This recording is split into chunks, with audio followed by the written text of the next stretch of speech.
महर्षि वाल्मीकि जी के द्वारा लिखित रामायण के अनुसार भगवान श्री राम शिक्षा पूर्ण होने के बाद अपने भाइयों के साथ राजमहल वापस लौट जाते हैं। उसके कुछ समय पश्चात महर्षि विश्वामित्र राजा दशरथ के महल में आते हैं तथा राजा दशरथ से कहते हैं कि उन्हें श्री राम चाहिए ताकि उनके यज्ञ तथा अनुष्ठानों की असुरों तथा राक्षसों से रक्षा की जा सके। वे बताते हैं कि राक्षस हमेशा हमारे यज्ञ में बाधा डालते हैं और यज्ञ को पूरा नहीं होने देते, इसलिए हम राम को अपने साथ ले जाना चाहते हैं ताकि वे हमारे यज्ञ तथा अनुष्ठानों की रक्षा कर सके। श्री राम तथा लक्ष्मण विश्वामित्र के साथ उनके आश्रम में चले जाते हैं, जहां पर विश्वामित्र श्री राम को बताते हैं कि एक राक्षसी ताड़का उनके हर यज्ञ में विघ्न डालती है। यह माना जाता है कि राक्षसी ताड़का एक यक्षिणी थी।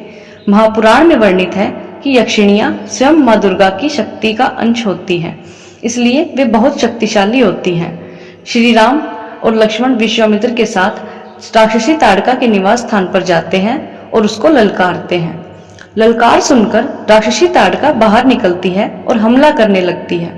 काफी समय तक युद्ध के बाद श्री राम अपने एक बाण से राक्षसी ताड़का का अंत कर देते हैं।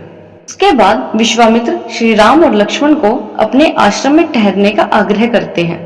अगले दिन जब ऋषि विश्वामित्र यज्ञ कर रहे होते हैं, तब सुबाहु तथा मारीच नाम के दो राक्षस उनका यज्ञ भंग करने के लिए कुछ राक्षसों के साथ आते हैं, लेकिन श्री राम और लक्ष्मण पहले से ही वहां यज्ञ की रक्षा में तैनात होते हैं और भगवान श्री राम तथा लक्ष्मण अपने दिव्य बाणों से सभी राक्षसों का अंत कर देते हैं।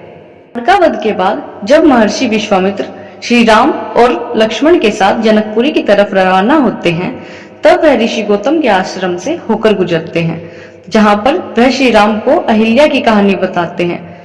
तब श्री राम अपने पैरों की स्पर्श करके पाषाण में परिवर्तित हो चुकी अहिल्या को शाप मुक्त कर देते हैं और इस तरह भगवान राम के द्वारा अहिल्या का उद्धार हो जाता है। तो प्यारे दोस्तों, ये थी ताड़कावध की कहानी।